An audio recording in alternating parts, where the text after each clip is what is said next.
Okay, in the second video on thyroid hormone and its action, of course, we focus on thyroid hormone, and also its action. Its action is through activating the receptors.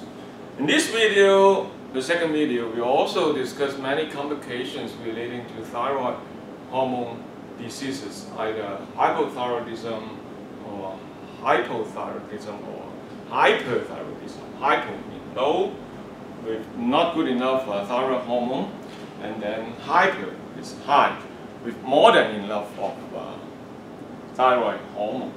So thyroid hormone must act on its receptor, and its receptor, because thyroid hormone is hydrophobic. If you go through the membrane and go inside the cell, and these are thyroid hormone receptors, they exist similar to the estrogen receptors or the steroid hormone receptors. We talk about that when we talk about sex hormones. They have these ligand binding domain and DNA binding domain. They are intracellular receptors because the thyroid hormones, they could diffuse or get into the cells or the target cell through the membrane. So there are different subtypes, beta 2, beta 1, and alpha 1. Alpha 1 is usually associated with the cardiac muscles or skeletal muscles. And alpha 2 actually is homologous to this what we call oncogene protein, or ERA, early found in birth, and then, well, very long time ago we found this one and figured out this one actually an oncogene, or oncoprotein. The scientists won the Nobel Prize by identifying ERA in chicken. Okay? And then now we're focusing on these in the brain, liver, and kidney, or the major functional cells. We have beta 1. Beta 1 is this one. And also we have beta 2 mainly in the head, in the hypothalamus, and the pituitary gland for feedback control. There are mutations of thyroid hormone receptors leading to thyroid hormone resistance with a particular dose. And they are all intracellular receptors transferring the chemical after binding to T3 into the target genes inside the nucleus. This is what they do. You can see that this is a target gene with thyroid response element, or TRE. And then here you can see that thyroid hormone receptor, to avoid confusions of TSHR, we usually call this TR, had this special structure. Thyroid hormone binds into the pocket, and this receptor requires a partner known as RXR, retinoid. Retinoid is retinoid acid, vitamin A, and then this receptor will go together to bind to TRE. Okay, so let's take a look at this action. There are, of course, some other translocator or cofactor will bring in this receptor together with T3. So basically, T3 and T4 will go into the passing through the membrane to the target cells, and then T4 would be converted into T3, and this is the action would bring into inducing the target gene, which contains this TRE in the gene, mainly in the 5' flanking region and sometimes in the introns. Please note that also we have other enzymes known as, this is thyrolene dehydrogenase, or type 2 dehydrogenase. We also have type 3 dehydrogenase, or type 3 aldothyronine dehydrogenase. This would convert T3 into T2, and then T4 could be converted into reverse T3. Now this is the structure of the reverse T3. It's also T3. Normal T3 would have 2 aldination in this ring here, and this one has only 1 aldine. But in reverse T3 is that the 2 aldinations exist in this benzene ring outside. Okay, I shouldn't call it outside, but anyway, it's in this benzene ring. And this is not functional. The reverse T3 is not functional. T2 neither. T2 is not functional. So only the T3 is functional. T4 sometimes could be functional. So these are the steps that we could remove these thyroid hormone actions. And thyroid receptor require RXR or retinoid X receptor together with retinoic acid to bind to it to activate this action. So now you know the importance of vitamin A. Okay, so this is a slide showing thyroid hormone action and its inactivation. Okay, so reverse TV is malfunction. Thyroid hormone actions in mammals, what do? Number one, they enhance growth hormone. They also enhance lipolytic response of the adipose tissues. Alright, so number two, it would activate sympathadrenal system, that is in the adrenal gland, and the systemic actions, basal metabolism, mainly for thermogenesis. So you know that we animals that will control our body heat by using this enzyme of converting T4 into T3, and then by using this hormone, thyroid hormone. Okay. It's also required for bone growth and maturation. Remember that growth hormone is also controlling bone growth, so therefore this is actually coupling the effects of growth hormone and conversion of vitamin A from keratin in our body. We have keratin, and then in the liver, and also nerve differentiation in early development, and also glucose absorption and glucose uptake, and also many enzyme synthesis. So in other words, thyroid hormone control metabolism by acting on the adipose tissue would have a lipolytic response, generating heat, promoting bone growth and maturation, and many different kinds of growth-related metabolism-related phenomena in our body. This is one of the examples showing that what's going on with this patient with R3H3H. The wild type, the gene here is CGC, but then from arginine converted into CAC, histidine. So it's found in this family here. Some of these patients, they have very high thyroid hormone levels, including T3 and T4, in the blood. Okay, it's called thyroid hormone beta mutation. You can take a look at these different patients. They have different ages, 66, 36, 32, and 58. We take a look at these total T4 and total T3 concentrations. The normal range is 5 to 12, but they all have, 15, 20, or 17. Same thing is true for total T3, 121, 267. So these are for the mutant genes carrying in. Now this one is heterozygous, so at least another pair of the genes is normal. So in this case here, this patient number 1, and then you can see this is homozygous with 2 genes mutated. This one become more severe. Okay, this one with 1 gene mutated. This now you can see from the other side, both are mutated. And then the 3T4, and then these are also higher than normal. So the thyroid hormones in general are high. And in this case here, thyroid stimulating hormone are actually very low. You can see the feedback mechanism is working. And then the proteins, how about the proteins? So the proteins are quite normal. So you can see that the main problems, except for this one, thyroglobulin, is still very high, I suppose, because there's not, but there are enough hormone, enough T3 and T4. The thyroglobulin is always there and is not being used. Okay, so that's the problem of this family with what we call central resistance to thyroid hormone, or CRTH, with thyroid hormone receptor or thyroid receptor beta. Only one single point mutation converting this arginine into histidine, meaning that the receptor is not able to grab or sense T3. Okay, so leading to those T3, T4 levels high in blood.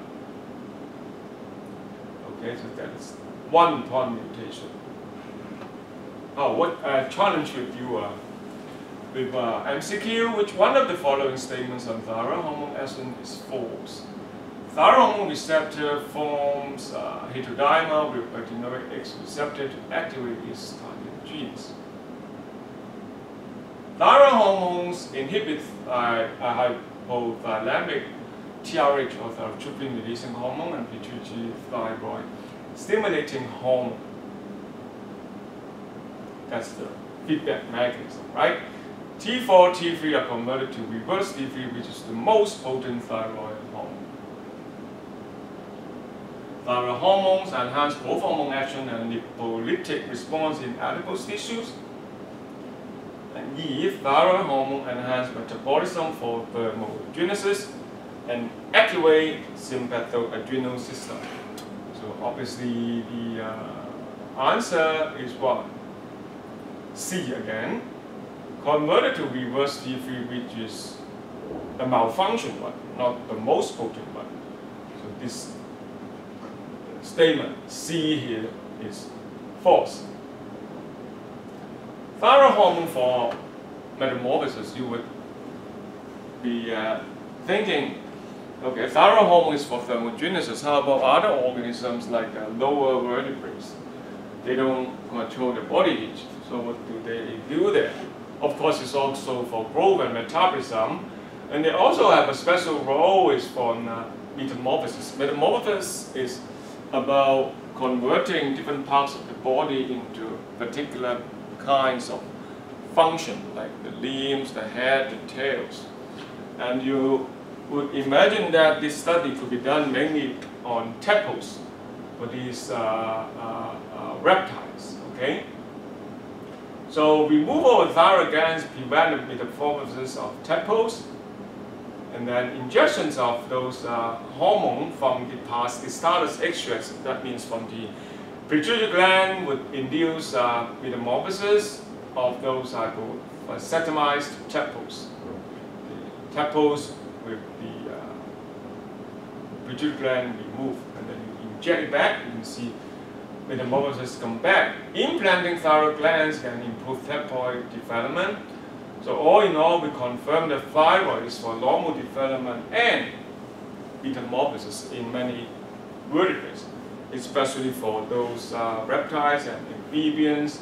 I'm afraid not for human, and not for mammals. Okay, not for metamorphosis. And also prolactin is another hormone that will promote larval growth with anti-metamorphic activities in amphibian to counteract the effects of thyroids or thyroid hormone by prolactin. Okay, now let's move into those thyroid-related disorders. It sounds simple, okay, hyperthyroidism or hypothyroidism, low thyroid hormone. Okay, so they could be rather complicated because we have the hypothalamus on top, we have the pituitary gland, and then we have the thyroid gland, and then we have the peripheral tissues. Remember, we talked about those peripheral tissues with gene mutations that would be related to here. It's called the secondary hyperthyroidism, and end organ resistance. Okay, sorry, here. End organ resistance, but you can imagine that we have thyroid trypsin releasing hormone. Thyrotropion is thyroid stimulating hormone from the pituitary gland, going to the thyroid gland to produce T3 and T4. This is normal situation, okay? And then the feedback loop would come back here. Now the feedback loop seems to be quite important.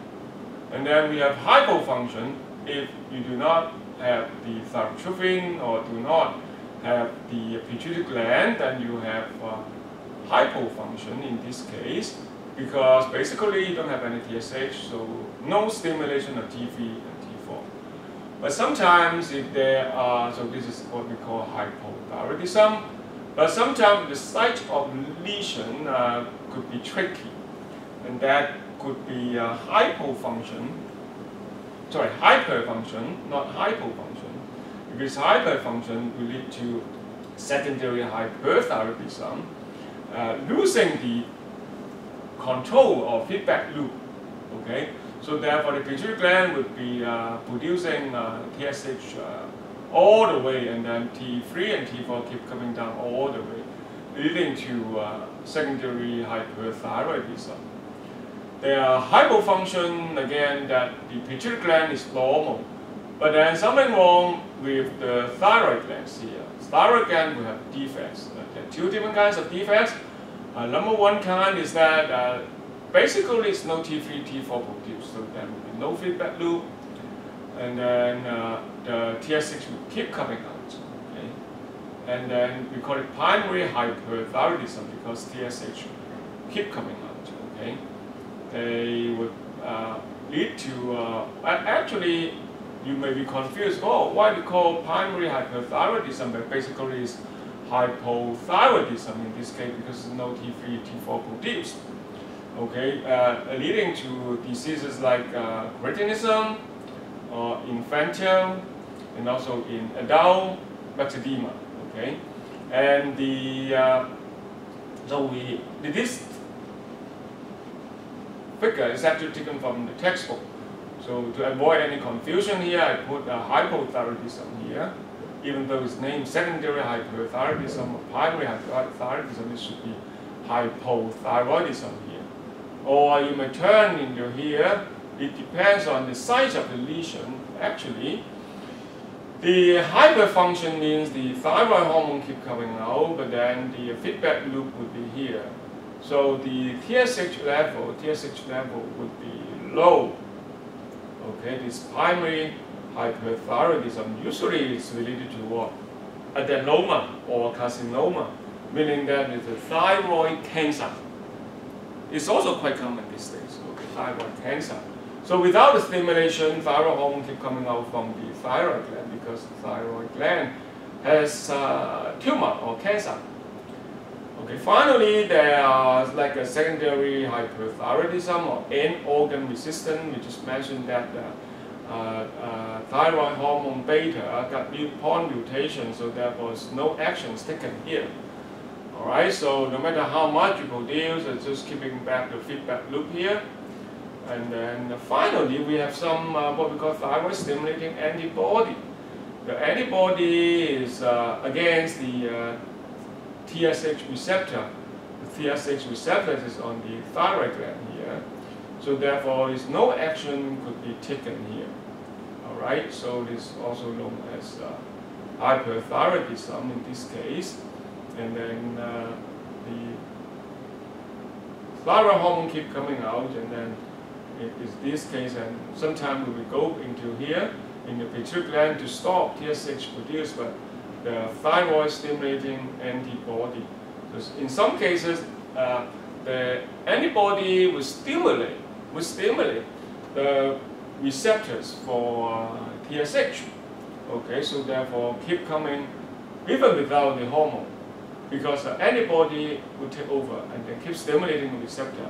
So therefore, plenty of T3 and T4 being produced. Okay, so it's antibodies to TSH receptor, secondary hyperthyroidism. We'll come back to this one by one.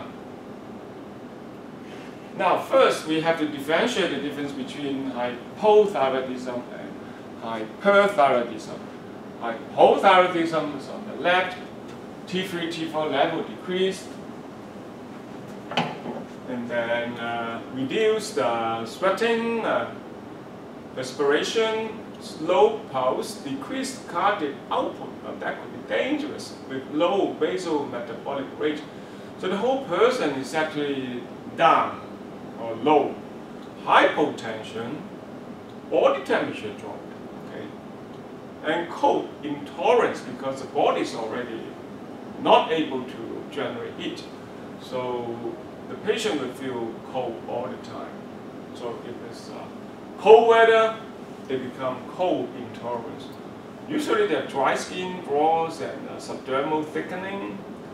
They actually interesting. They weight gain because they cannot produce energy. They cannot make use of the body tissues or body fat. So they have weight gain. They lethargy, decrease of mentation, and depression. So their minds is always downturn, paranoid or paranoia, tiredness, they feel very tired, and sleepy. Okay? They will lose of hair, dry and brittle structure, edema of face and eyelids, and they have a lot of keratin in the blood, carotinemia, okay, because the RXL is not used because the thyroid hormone is not working.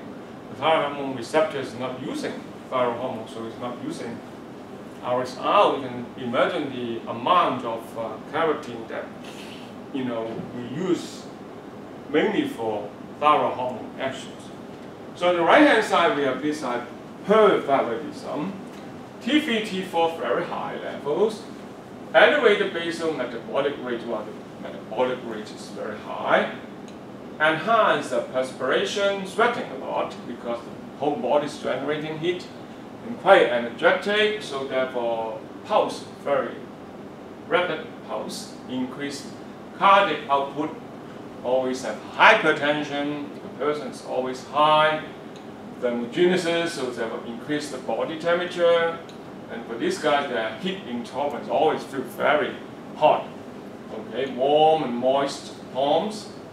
Weight loss because they burn all the tissues, all the fat to generate heat. Nervousness, anxiety, excitability, restlessness. So these people keep moving. They couldn't even go to sleep. They have insomnia. And muscle wasting because they keep using the muscle. Increase the appetite and also they always like to eat. And also have this eye protrude out of thalamus. Okay, so they have the eye protruding out. You can see many patients, they are skinny, they're energetic, they're so aggressive, the eye even protruding out. Okay. So how can we tell whether hyper or hypo? There's an inverse relationship of TSH or thyroid stimulating hormone or thyroid and free T4, not free T4, not total T4, free T4 in the blood. So that's the inverse relationship. You can see this column, the y-axis, 1,000, 110, 1, 0.1. This is in log scale, TSH unit per liter. Also in the blood, 3 T4 concentrations, 0.4, 1.22, 2.8, 3.6, and 4.4 nanogram per dl. Okay, that's in liter. That is 100 ml. You can see this relationship. This point means that this is around 2 point something. The TSH will be very low. So that's an inverse relationship. Now this is a normal concentration of TSH we usually have. So anything higher would be abnormal, anything lower would be abnormal. But now we're talking about T3, T4, so how can we tell the difference? There are two lines here. If it's higher than 2, we call it hyper. And if it's lower than 1, then we call it hypo. Okay. Well, here could be problematic as well, but it's not severe. But still, we have this inverse relationship of T3, T4, and TSH. And by putting this data with more patients, I've taken this from the Williams textbook of endocrinology. You can see that hyperthyroid are in here. TSH level low. Hypothyroid here. TSH level always high. Some of the patients would have either here hypothyroid or there hyperthyroid.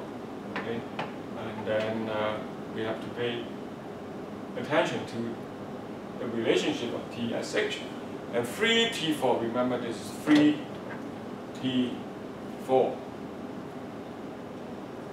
So hyperthyroidism. So what are hyperthyroidism? As I mentioned, low TSH, because the feedback loop is working, right, at least. So checking T4 levels and further confirm hyperthyroidism. Also called thyrotoxicosis, that would have too much or too many hormones and leading to, like, for example, this Graves' disease. 80% of them are related to this Graves' disease. We come back to Graves' disease. Or thyroid gland would have a tumor. Or goiter, but this type of goiter is multinodular. Multinodular means that it's not the whole neck becomes swollen, but the different parts become swollen into different, thyroid gland becomes swollen. And they usually have what we call the anti-TSH receptor antibodies in Graves' disease, because remember this TSH receptor, thyroid stimulating hormone receptors, thyroid stimulating hormone has alpha and beta, and then the receptor has these 9 leucine rich repeats, and this is a bulky structure, and our own antibody would recognize it as foreign protein, so we attack it. So if you attack it, then the receptor being hit even without TSH, and then that would cause a problem in the patient and keep producing T3 and T4. There's another case known as anti-thyroid peroxidase in Hashimoto thyroiditis. And in this case, don't get confused. Antibody or self-immune problem are all related to Graves' disease. No, only this kind of antibody attacking anti-TSH receptor is related to Graves' disease. And another kind known as anti-thyroid peroxidase, the antibody against the peroxidase, okay? Because the peroxidase is also very important. Without the peroxidase, you cannot convert T4 to T3. So in that case, that would cause Hashimoto's thyroiditis or hypothyroidism. And then thyroid scintigraphy is a useful test that is to take an image of the neck with the thyroid gland structure to distinguish, the cause of the hyperthyroidism or inflammation of thyroid gland, either from the thyroiditis or in many cases after you have see whether the thyroid gland been enlarged or the structure distorted. In some cases, doctor would also punch in with a needle to withdraw some tissues to confirm or look whether it's related to cancer. That's called biopsy. Of course, that could be dangerous because it's on the throat. But at the same time, because it's on the peripheral tissue, just underneath the skin. So for the experienced doctor or endocrinologist, they would get some tissue to check whether there's a thyroid gland tumor or cancer leading to hyperthyroidism. But this is a standard procedure to distinguish between the different causes of hyperthyroidism by doing imaging or even biopsy. This is what we call the eyes coming out in thyroid toxicosis, exophthalmos, and you can see these eyes protruding out. It's about Graves' disease also. We have this problem. Hyperthyroidism, free T4 increase and then TSH decrease. So autoimmune disease with antibody against TSH receptor and stimulate thyroid hormone synthesis. And also the patient would be hypersensitive to catecholamines. Catecholamines is other chemical drugs, and then they would have extraorbital edema. Okay, so that is what we call also dermopathy, vertebral edema, right? And that's the major symptom of Graves' disease. Treatment of Graves' disease, of course, that would be pretty straightforward. Anti-thyroid drugs. There are many chemicals that can block coupling effects. Coupling, you still remember coupling? In last video, we talked about forming thyroglobulin into MIT and DIP, and then DIP coupling together to form thyroid hormone. And also conversion of T4 to T3. These chemicals could do so, like opal, thiourea, methylmazole, and carbimazole. There's another drug, a very famous one, thiocarbamides. The carbamides would bind to this enzyme, thyroid peroxidase. Remember this TPO, also for thyroid production, that could stop, to a certain extent, thyroid production. Alternatively, we may use radioactive substance iodine, because iodine is absorbed in the thyroid gland. If you have radioisotope, that will kill the cells. Okay, and that could be very tricky. You have to use the right dose to shrink the thyroid gland, or even thyroidectomy. Thyroidectomy is the remove of thyroid gland from the neck. And obviously, after the removal, what you can do is to, or after killing the thyroid gland cells, what you can do is to give the patient a good enough amount of hormone by prescription.